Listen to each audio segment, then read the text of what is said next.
अगर हम 1950 के दशक की बात करें तो कल्पना कीजिए कि एक बहुत ही विशाल घर बनाया जा रहा है। एक बहुत बड़ा प्रोजेक्ट। बिल्कुल। मतलब एक ऐसा घर जिसे शुरुआत में एक नए, आजाद हुए और बहुत ही विविधता वाले परिवार के लिए डिजाइन किया गया था। सही बात है। लेकिन उस घर को बनाने वाले जो आर्किटेक्ट्स थे वो इतने दूरदर्शी थे कि उन्होंने इसका जो नक्शा है वो कुछ इस तरह तैयार किया कि 75 साल बाद भी। जब उस परिवार की जरूरतें पूरी तरह बदल जाएं। हाँ, बिल्कुल। जब जरूरतें बदल जाएं तब भी बिना नींव हिलाए उसमें नए कमरे जोड़े जा सके। और मुझे लगता है कि यही बात इस पूरी व्यवस्था को इतना दिलचस्प बनाती है। हम अक्सर क्या करते हैं, देश के संविधान को एक बहुत ही जटिल उबाऊ कानूनी किताब मान लेते हैं। हाँ, जिसे बस वकील ही समझ सकते हैं ना। एग्जैक्टली। लेकिन अगर उस नजरिए को हटाकर इसे एक वास्तुकला या कहिए एक आर्किटेक्चर के रूप में देखा जाए तो तस्वीर बिल्कुल बदल जाती है। बिल्कुल। और आज हम इस डीप डाइव में यही करने वाले हैं। हमारे पास वरुण तेवतिया द्वारा तैयार की गई एक बहुत ही शानदार विजुअल गाइड है। बहुत ही बेहतरीन नोट्स हैं वो। हाँ, वरुण तेवतिया के इन नोट्स ने ना भारत के संविधान को देखने का एक बिल्कुल नया नजरिया दिया है। सही कहा आपने। तो हम इसे अनुच्छेदों की कोई रटने वाली सूची की तरह नहीं देखेंगे, बल्कि एक जीवंत दस्तावेज या कहिए एक मास्टर ब्लूप्रिंट के रूप में डिकोड करेंगे। समझना बहुत जरूरी है कि देश का पूरा सिस्टम असल में काम कैसे करता है। एकदम। और मैं अपने श्रोताओं को स्पष्ट कर दूं, ये किसी क्लासरूम का उबाऊ लेक्चर नहीं होने वाला है। बिल्कुल नहीं। हम इसके पीछे के क्यों और कैसे पर बात करेंगे। और ये नजरिया अपनाना बहुत जरूरी भी है, क्योंकि जब 1950 में ये इमारत बनकर तैयार हुई थी तब इसमें केवल 8 अनुसूचियां और 22 भाग थे। सिर्फ 8? हाँ, सिर्फ 8 अनुसूचियां। और आज ये ढांचा हमारी जरूरतों, विकेंद्रीकरण और समावेश के हिसाब से काफी बड़ा हो चुका है। मतलब ये कोई पत्थर की लकीर नहीं है। बिल्कुल नहीं। ये एक ऐसा डिजाइन है जो समय के साथ खुद को ढालना जानता है। तो चलिए इस घर के डिजाइन को शुरू से समझते हैं। हाँ, चलिए। वरुण तेवतिया के इन विजुअल नोट्स में सबसे पहले 2 शब्दों का बहुत प्रमुखता से जिक्र है। भाग और अनुसूचियां। हाँ, भाग यानी पार्ट्स और अनुसूचियां यानी शेड्यूल्स। शुरुआत में ये शब्द थोड़े तकनीकी लगते हैं। थोड़े लीगल जार्गन जैसे, है ना? बिल्कुल। लेकिन अगर हम उसी घरवाली एनालॉजी पर वापस जाए तो क्या ये समझना सही होगा कि संविधान के जो 22 भाग हैं वे इस घर के मुख्य कमरे हैं? जैसे ड्राइंग रूम या बेडरूम। हाँ, जहाँ ये तय होता है कि घर का कौन सा हिस्सा क्या काम करेगा। और जो 12 अनुसूचियां हैं वो उन कमरों में रखे सामान की एक इन्वेंट्री लिस्ट है।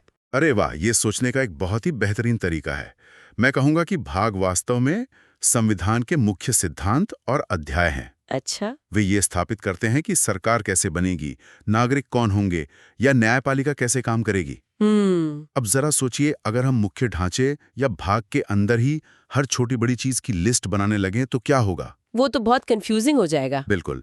मान लीजिए संविधान के एक मुख्य भाग में लिखा है कि देश के राष्ट्रपति, जजों और मंत्रियों को वेतन मिलेगा। ठीक है। अब अगर उसी अध्याय में हम हर एक पद के वेतन की रकम, भत्तों की लंबी चौड़ी लिस्ट और उनके शपथ का पूरा टेक्स्ट भी लिखने लग जाएं। ओहो, तब तो वो अध्याय पढ़ना ही मुश्किल हो जाएगा। एग्जैक्टली। वो अध्याय कितना जटिल हो जाएगा। वो तो फिर एक टेलीफोन डायरेक्टरी जैसा दिखने लगेगा। कोई भी उसे आसानी से पढ़ या समझ नहीं पाएगा। सही कहा। और यही कारण है कि संविधान निर्माताओं ने अनुसूचियों या शेड्यूल्स का निर्माण किया। मतलब ये कोई मजबूरी में नहीं थी? नहीं, ये कोई कानूनी मजबूरी नहीं थी, बल्कि एक बहुत ही सोची समझी डिजाइन चॉइस थी। क्या बात है। उन्होंने तय किया कि भाई हम मुख्य सिद्धांत भाग में लिखेंगे और जो भी लंबी सूचियां हैं, जैसे राज्यों के नाम क्या होंगे, वेतन कितना होगा या शपथ का सटीक प्रारूप क्या होगा, उसे हम पीछे अनुसूचियों में डाल देंगे। इसका तो बहुत बड़ा फायदा हुआ होगा। बिल्कुल। इसका सबसे बड़ा फायदा ये हुआ कि कल को अगर किसी का वेतन बदलना हो तो आपको संविधान के मुख्य ढांचे को छेड़ने की जरूरत ही नहीं है। अच्छा, आप बस पीछे जाके उस स्पेसिफिक लिस्ट को अपडेट कर दीजिए। हाँ, आप बस उस विशिष्ट अनुसूची में बदलाव कर सकते हैं। मतलब मुख्य ढांचे को साफ सुथरा रखने का एक शानदार तरीका था। बिल्कुल। अब जब इस इमारत का बेसिक कॉन्सेप्ट समझ आ गया है तो ये जानना दिलचस्प होगा कि इस घर में रहता कौन है और उसकी पहचान क्या है। हाँ, अगर वरुण के नोट्स में हम भाग 1 से लेकर भाग 4A तक का सफर देखें, तो ये राष्ट्र की मूल पहचान को स्थापित करता है। भाग 1 बताता है कि इंडिया या भारत का राज्य क्षेत्र क्या होगा, मतलब घर की बाउंड्री क्या है। सही। फिर भाग 2 में नागरिकता की बात आती है, यानी इस घर का स्थायी निवासी कौन माना जाएगा। और एक बार जब निवासी तय हो गए तो उनके अधिकारों की बात आती है, जो भाग 3 में है। हाँ, जो भाग 3 में मौलिक अधिकारों या फंडामेंटल राइट्स के रूप में दिए गए हैं। लेकिन यहाँ एक और दिलचस्प पहलू है, भाग 4, जिसमें राज्य के नीति निर्देशक तत्व शामिल हैं। हाँ, डायरेक्टिव प्रिंसिपल्स। ये नीति निर्देशक तत्व अक्सर लोगों को कंफ्यूज करते हैं। बहुत लोगों को करते हैं। मैं भी सोच रही थी कि अगर मौलिक अधिकार पहले से मौजूद हैं तो इनकी क्या जरूरत थी। इसे ऐसे समझिए, 1950 में जब ये घर नया नया बना था, तब परिवार के पास बहुत सारे संसाधन या पैसे नहीं थे। हाँ, आजादी के तुरंत बाद का समय था। बिल्कुल। तो मौलिक अधिकार वो चीजें हैं जो नागरिकों को तुरंत मिलनी ही चाहिए, जैसे बोलने की आजादी या समानता, मतलब जिन पर कोई समझौता नहीं हो सकता। सही कहा। अगर कोई इन्हें छीनता है तो आप सीधे कोर्ट जा सकते हैं।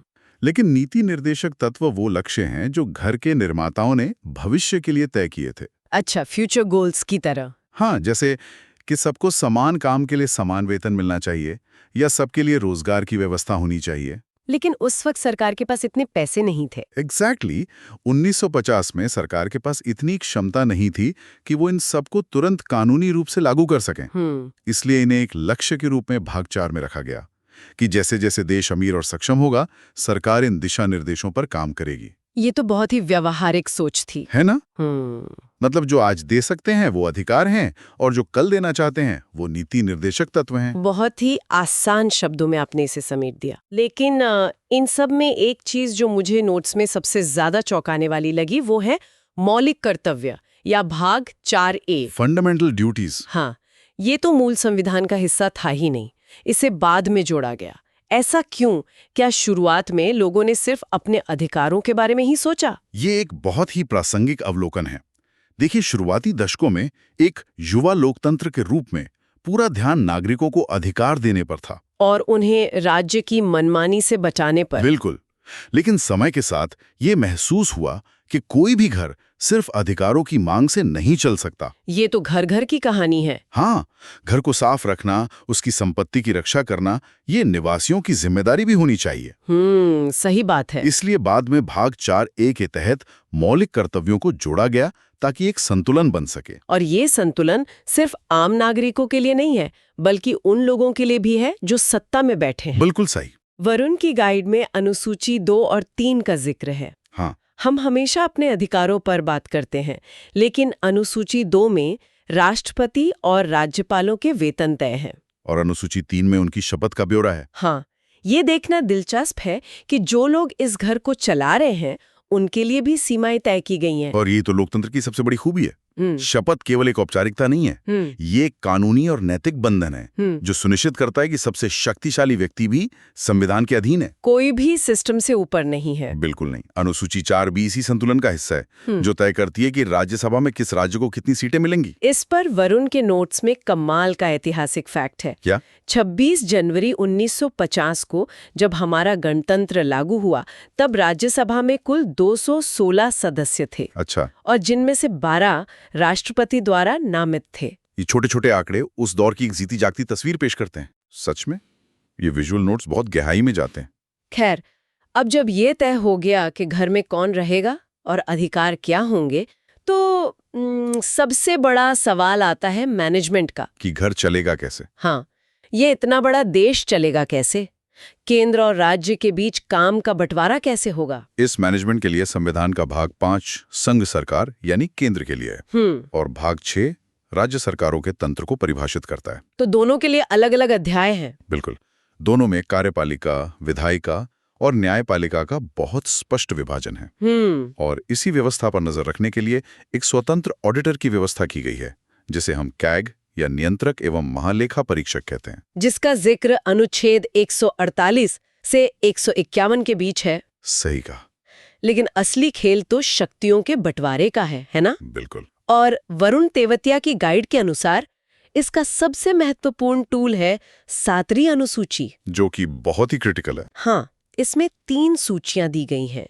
पहली है संघ सूची, जिसमें 100 विषय हैं, जैसे रेलवे, सेना, विदेशी मामले, रिजर्व बैंक, यहाँ तक कि सीबीआई और संयुक्त राष्ट्र से जुड़े मुद्दे। ये समझ में आता है कि रेलवे पूरे देश में एक जैसी होनी चाहिए, इसलिए यह केंद्र के पास है। बिल्कुल। और दूसरी है राज्य सूची, जिसमें 61 विषय हैं। जैसे कि इसमें पुलिस, कृषि, सार्वजनिक स्वास्थ्य, स्थानीय सरकार और बाजार जैसे विषय हैं। अच्छा। अब देखिए, कृषि या सार्वजनिक स्वास्थ्य हर राज्य में अलग-अलग हो सकता है। हाँ, भौगोलिक स्थिति अलग है। केरल की स्वास्थ्य जरूरतें और हिमाचल प्रदेश की कृषि जरूरतें एक जैसी नहीं हो सकती, इसलिए ये फैसले राज्यों पर छोड़े गए हैं। लेकिन यहाँ एक पेचीदा स्थिति पैदा होती है। वो कैसे? तीसरी सूची है समवर्ती सूची या कंकरेंट लिस्ट, हाँ। जिसमें 52 विषय हैं। और इन विषयों पर केंद्र और राज्य दोनों कानून बना सकते हैं। वरुण के नोट्स बताते हैं कि इसमें शिक्षा, वन, जनसंख्या नियंत्रण, बिजली और विवाह या तलाक जैसे विषय शामिल हैं। अब मुझे एक बात बताइए, अगर किसी एक ही विषय पर केंद्र और राज्य दोनों को शक्ति दे दी जाए, तो क्या ये सीधे सीधे टकराव को निमंत्रण देना नहीं है? देखने में ऐसा ही लगता है। मान लीजिए शिक्षा को लेकर केंद्र सरकार एक कानून बनाती है और कोई राज्य सरकार बिल्कुल उसके उलट कानून बना देती है, तो किसकी बात मानी जाएगी? ये तो डिजाइन में एक बहुत बड़ा फॉल्ट लगता है। ये फॉल्ट नहीं है, बल्कि ये इस वास्तुकला की सबसे बड़ी चालाकी है। चालाकी? वो कैसे? संविधान निर्माता जानते थे कि कुछ विषयों पर एक राष्ट्रीय विजन की जरूरत होती है, लेकिन उन्हें जमीनी स्तर पर लागू करने के लिए स्थानीय लचीलेपन की भी जरूरत होती है। मतलब फ्लेक्सिबिलिटी चाहिए? हाँ, शिक्षा इसका बेहतरीन उदाहरण है। पूरे देश में शिक्षा का स्तर एक समान होना चाहिए, लेकिन हर राज्य की भाषा और संस्कृति अलग है। सही बात है। इसलिए इसे समवर्ती सूची में रखा गया। लेकिन टकराव की स्थिति में क्या होगा? अगर कभी सीधा टकराव होता है, तो संविधान का नियम साफ है। आमतौर पर केंद्र द्वारा बनाया गया कानून ही मान्य होगा। अच्छा, तो केंद्र का पलड़ा भारी है। हाँ, लेकिन इसका मतलब ये नहीं है कि राज्यों की आवाज दबा दी गई है। समवर्ती सूची का मुख्य उद्देश्य सहयोग या कहिए कोलैबोरेशन है। केंद्र एक ब्रॉड फ्रेमवर्क या छाता बनाता है और राज्य उस छाते के नीचे अपनी स्थानीय जरूरतों के हिसाब से नीतियां बनाते हैं। ये एक बेहद संतुलित व्यवस्था है। मतलब एक मजबूत केंद्र, लेकिन राज्यों को सांस लेने की पूरी जगह दी गई है। बहुत खूब। बिल्कुल। अब जैसे जैसे ये देश आगे बढ़ा, ये इमारत पुरानी पड़ने के बजाय और भी बड़ी होती गई। इसमें नए कमरे यानी नई अनुसूचियां जोड़ी जाने लगी, ताकि समाज का कोई भी हिस्सा खुद को बाहर ना समझे। समावेश या इंक्लूजन, ये इस पूरी यात्रा का सबसे खूबसूरत हिस्सा रहा है। बिल्कुल। अगर हम जनजातीय प्रशासन को देखें तो हमारे पास 5वीं अनुसूची है, जो देश भर के सामान्य अनुसूचित क्षेत्रों की बात करती है। लेकिन संविधान निर्माता ये भी समझते थे कि पूर्वोत्तर भारत के आदिवासियों के संस्कृति, उनके जमीन के नियम और उनका जीवन बाकी देश से काफी अलग है। हाँ, नॉर्थ ईस्ट की परिस्थितियां अलग हैं। इसलिए उन्होंने एक अलग 6ठी अनुसूची बनाई, जो विशेष रूप से 4 राज्यों असम, मेघालय, त्रिपुरा और मिजोरम के लिए स्वायत्ता या ऑटोनॉमी सुनिश्चित करती है। ये बहुत ही जरूरी कदम था। और भाग 10 का अनुच्छेद 244 राष्ट्रपति को ये शक्ति देता है कि वो इन क्षेत्रों के प्रशासन में जरूरत के हिसाब से बदलाव कर सके। समावेश का ये दायरा सिर्फ प्रशासन तक सीमित नहीं है, भाषा भी किसी संस्कृति की सबसे बड़ी पहचान होती है। बिल्कुल होती है। वरुण की गाइड में 8वीं अनुसूची का जो डेटा है, वो मुझे सबसे ज्यादा आकर्षक लगा। 1950 में जब ये सूची बनी थी तो इसमें सिर्फ 14 भाषाएं थी, लेकिन समय के साथ ये कैसे विकसित हुई ये देखना दिलचस्प है। 1967 में 21वें संशोधन से सिंधी भाषा जोड़ी गई। सही। फिर 92 में कोंकणी, मणिपुरी और नेपाली आईं और 2003 में 92वें संशोधन के जरिए बोडो, डोगरी, मैथिली और संथाली को शामिल किया गया। बिल्कुल। आज इसमें 22 आधिकारिक भाषाएं हैं। और इन 22 भाषाओं की सूची को ध्यान से देखने पर एक बहुत ही दिलचस्प बात सामने आती है, जो अक्सर लोगों के लिए हैरानी का सबब बनती है। हाँ, मैं उसी पर आने वाली थी। इस पूरी लिस्ट में अंग्रेजी भाषा का कहीं नाम ही नहीं है। बिल्कुल। मतलब हम दिन रात जिस भाषा में दफ्तरी काम करते हैं, अदालतों में बहस करते हैं, वो 8वीं अनुसूची का हिस्सा ही नहीं है। ऐसा क्यों? ये बहुत बड़ा सवाल है। और एक और रोचक बात यह है कि कश्मीरी इस सूची में है और राज्य की एक आधिकारिक भाषा है। देखिए, अंग्रेजी का न होना वास्तव में संविधान निर्माताओं के विजन को दर्शाता है। अच्छा। वे चाहते थे कि भविष्य में भारत का सारा कामकाज उसकी अपनी जमीनी भाषाओं में हो। अंग्रेजी को केवल एक प्रशासनिक सुविधा के तौर पर कुछ समय के लिए जारी रखा गया था। 8वीं अनुसूची में उन भाषाओं को रखा गया जो भारत की सांस्कृतिक और ऐतिहासिक पहचान है। ये बताता है कि ये ढांचा अपनी जड़ों से कितना जुड़ा हुआ है। बिल्कुल। लेकिन जमीन से जुड़े रहने की इस कोशिश में कई चुनौतियां भी आईं। मुझे जो बहुत सबसे ज्यादा हैरान करती है वो ये है कि 1950 में संविधान लागू हुआ और अगले ही साल 1951 में 1951 में पहले ही संविधान संशोधन के जरिए एक नई 9वीं अनुसूची जोड़नी पड़ गई। बिल्कुल सही कहा आपने। मतलब अभी तो घर बनकर तैयारी हुआ था और एक साल में नया कमरा बनाना पड़ा। ऐसा क्या आपातकाल आ गया था? ये समझना बहुत जरूरी है कि कोई भी कानून समाज की वास्तविकता से अलग नहीं हो सकता। 1950 के दशक में भारत में जमींदारी प्रथा बहुत हावी थी।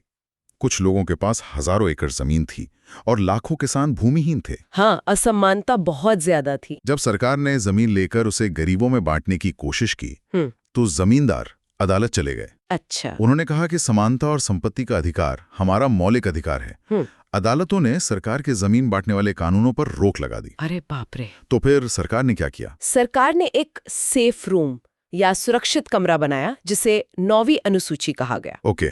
नियम ये बनाया गया कि अगर सरकार किसी भूमि सुधार कानून को इस 9वीं अनुसूची में डाल देती है तो अदालतें आसानी से उस कानून को रद्द नहीं कर सकती। ये तो बहुत ही स्मार्ट मूव था। ये बदलाव इसलिए जरूरी था ताकि देश में सामाजिक न्याय लाया जा सके। ये दिखाता है कि संविधान कोई जड़ किताब नहीं है। जब समाज को न्याय चाहिए था तो संविधान ने अपने नियम बदल लिए। ये तो सच में किसी थ्रिलर फिल्म की तरह है, कैसे कानून और समाज की जरूरतें आपस में टकराती हैं और फिर एक नया रास्ता निकलता है। बिल्कुल। और राजनीति की बात करें तो 1985 में 52वें संशोधन के जरिए 10वीं अनुसूची जोड़ी गई। जी हाँ। ये वही मशहूर दल बदल विरोधी कानून है, एंटी डिफेक्शन लॉ। हाँ, 80 के दशक में आया राम गया राम की राजनीति बहुत आम हो गई थी। मतलब नेता बहुत पार्टियां बदलते थे। हाँ, नेता चुनाव जीतने के बाद तुरंत दूसरी पार्टी में चले जाते थे।